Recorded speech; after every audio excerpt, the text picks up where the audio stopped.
teachers, we see some things that are wrong with the system, and that belief and knowledge comes from our first-hand experience in the classrooms of the province. And when we see something that we think is doing real damage to children and to public education, we have a responsibility to let parents and the public know about that.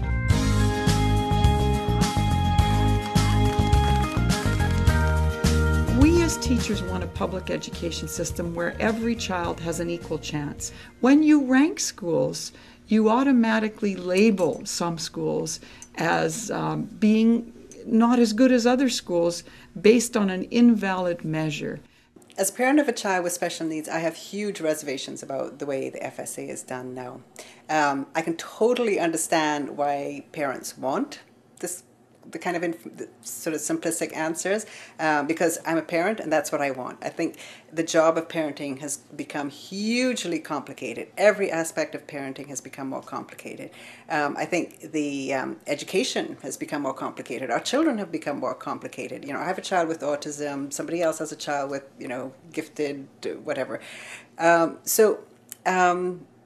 We're dying to simplify things, and to be able to get a simple score that tells us whether everything's okay or not is really tempting. But what I've found through the years of trying to get those simple answers is that there are no simple answers, because it's like trying to evaluate a painting and giving it a score. You know, kids are as complicated as art, as complicated as you know, nature itself. You cannot boil it down to a simple number. Parents want their children to be happy at school, to be healthy, to grow up educated, to learn lots of information and lots of skills at school. And teachers want that too. That's what we strive for as teachers. The Foundation Skills Assessment Test doesn't measure any of that and doesn't contribute to it. It only gives us a broad picture of how we're doing as a province. The work that teachers do with students every day and the many activities that they'll plan for children throughout the course of a year is a far richer and deeper measure of how well a child is doing, and contributes to what parents want in so much greater a way than this single test does. In light of more advanced perspectives on learning and assessment, teachers and families do not have to participate in this craze for creating winners and losers out of our children.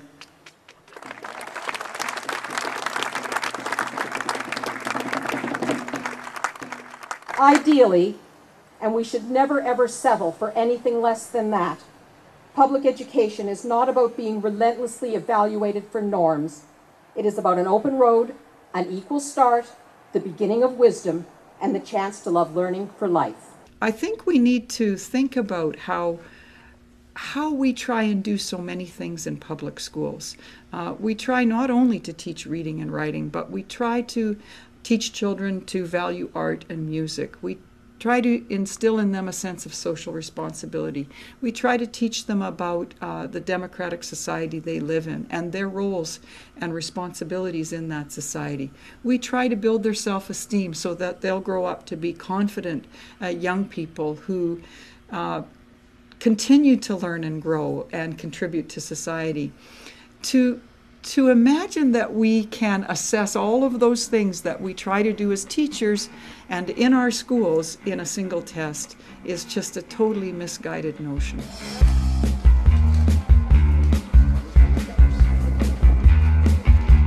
It's about undermining public education. The FSA allows the Fraser Institute to rank schools, and that makes it a high-stakes test.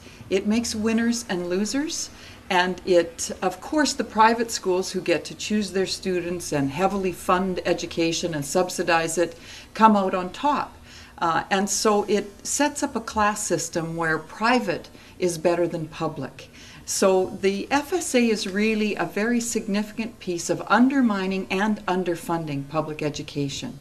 It narrows what we teach. We know this from many, many examples in the United States and across the world, that when you can only test certain things in this kind of standardized way, and so It drives people to do the simple things that can be tested, and it takes away from creativity and innovation in the curriculum. Teachers inevitably want children to feel comfortable with the test, and so they prepare for the test.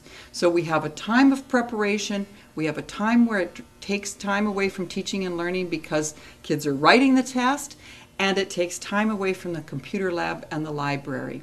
That, combined with the fact that it narrows the curriculum to some simple things that can be taught on the test, means that the impact of the test is quite significant, both on the curriculum and on the time for teaching and learning. It's hurting our children. Our children are dropping out. It's killing them. Their spirits, their self as learners, as contributing positive people in the world. It's not helping them. This is not giving them the gift to keep on learning. The Fraser Institute takes a single test written by 9-year-olds and 12-year-olds and pretends that that test can somehow measure how well schools are doing in diverse communities. For example, you have a school in Dease Lake, or you have a school on the Queen Charlotte Islands, or in Nisga'a. You have a school in West Vancouver, or you have a school on the east side of Vancouver.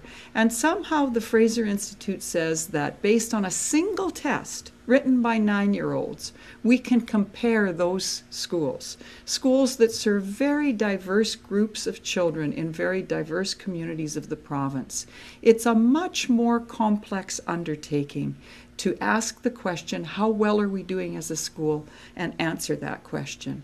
We surely should answer that question, but it takes a far deeper and richer analysis than a single test written by young children.